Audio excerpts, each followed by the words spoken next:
Hey, we're here with the WeAre1 Arrival. This is the SP1 build in a size 1. They have a size 1, 2, and 3, which is a medium, large, and extra large, basically. I'm super stoked. It's kind of windy today, but I still wanted to bring you guys around for the first ride impression. As you can see, the bike's almost falling over, but super stoked on this thing. Man, this thing, it's X01 cranks, it's X01 axis. It's got the brand new convergent WeAre1 wheels on it, Industry 9 Hydra hubs, the bar package from WeAre1, axis dropper. I mean, like, Lyric, the brand new Lyric, the brand new Super Deluxe Select Plus. Let's just get out on the trail. It's windy, it's gonna be fun. Let's try it out. All right, so first off is the climbing. Right away, this thing feels pretty ready to go. Ready to go up the hill way faster than I expected for being a 152, 160 bike. Pretty dang rad. Also, I'm 5'8", just over, like 5'8 and a half. And this size 1 is supposed to go up to 5'8", but after looking at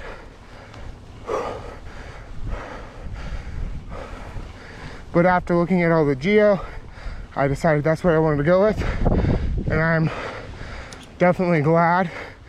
It doesn't feel small on the climb. We'll see how it feels on the descent, but yeah, it's pretty zippy for what it is. Pretty stoked about that already. All right, here we go. We are headed down Flow Trail. It is super windy, as you can see all the brush in the trails. Oh man, this thing has a lot of pop. And it feels so dang light.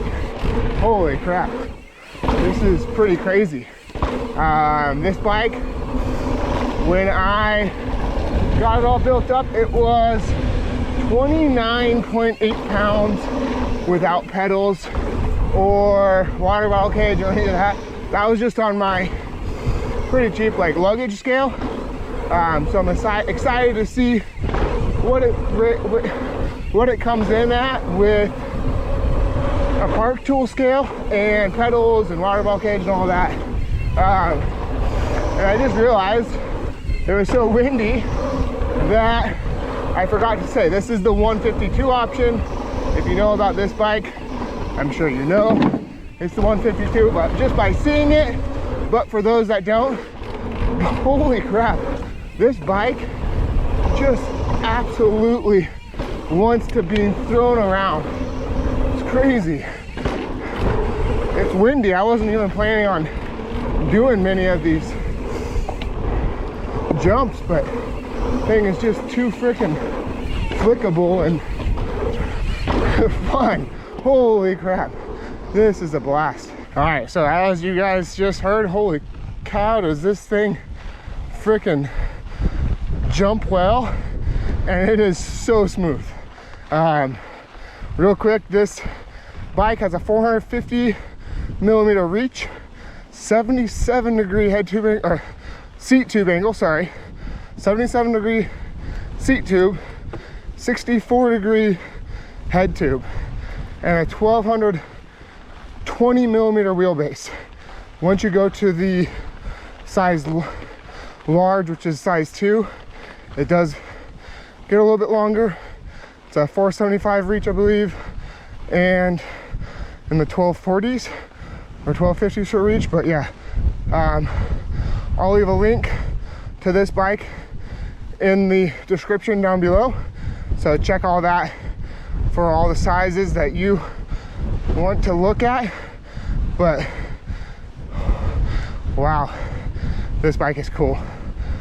Okay, I'm gonna finish up the climbing real quick. Man, this thing is really lively for what it is. I am running 25% sag in the rear, the rebound right in the center at 7, I believe there's 14 clicks. The high-speed compression 1 negative on the rear shock. And then on the fork, I'm just using the RockShox Trailhead app, putting it all in and doing exactly what they said. They don't recommend any compression settings. So right now I'm running it in the center. But yeah, climbing on this bike, I'd put it, I mean, better than the Santa Cruz Hightower V3 for sure. I almost want to say it's pretty similar to the SB130, not the SB150, the SB130, which is crazy. So overall climbing impressed me a ton. Did not expect it to be this good. So let's just continue on with the fun stuff and do more descents. As you guys know, if you watch my videos, this one does have a little bit of rocky sections in it. Obviously not crazy.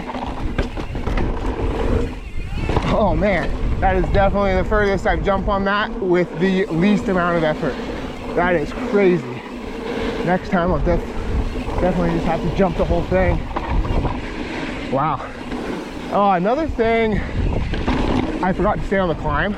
This bike has the 10 to 52 tooth cassette and 32 tooth chainring, which for me, I really like that. That setup is about perfect. So good spec on that. Gosh, this thing just feels limitless, which is ridiculous. It feels like more travel than some, I'm gonna go the fast way. I feel like this is a quick run. This feels like more travel than some 160 and 170 millimeter rear travel bikes. This is crazy. It carries so much speed. Wow. All right, guys, this thing, I mean, I know it sounds like I'm just saying only good things, but it literally has no bad feeling yet. It's ridiculous. The only thing that I heard was the chain. It's a little tight right now, so right there when I get on and pedal it, you can hear it, but if that's the only thing, when a chain's brand new, it makes noise. Holy cow, is this bike absolutely ridiculous and so much fun. Whew. All right, let's do one more lap before it gets dark. Going down Shake again. So let's talk kind of about value. I know this bike is $31.99, and I honestly think it's kind of a good value. It's kind of crazy to say that, but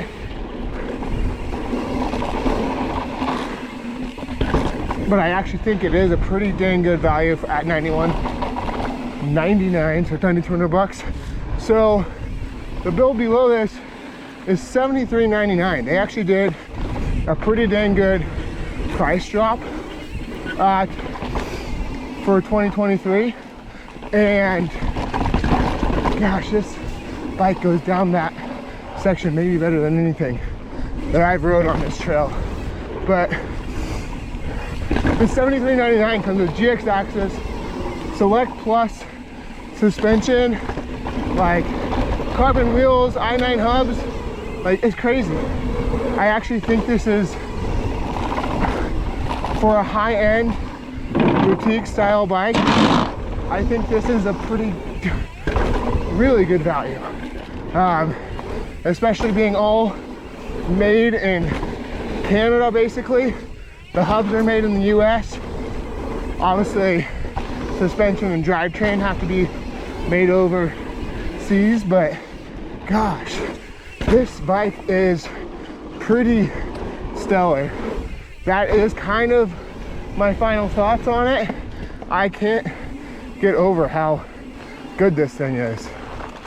One thing I wanted to say about how this bike is the suspension platform. It feels so playful yet so plush when you hit like a jump too far or a drop or whatever. Like, It is so crazy. So I just want to throw that in there. And it is too dark to ride now. I don't have my light, so it is time to go home. With that, if you like this video, like and subscribe for more like this, and get out and ride.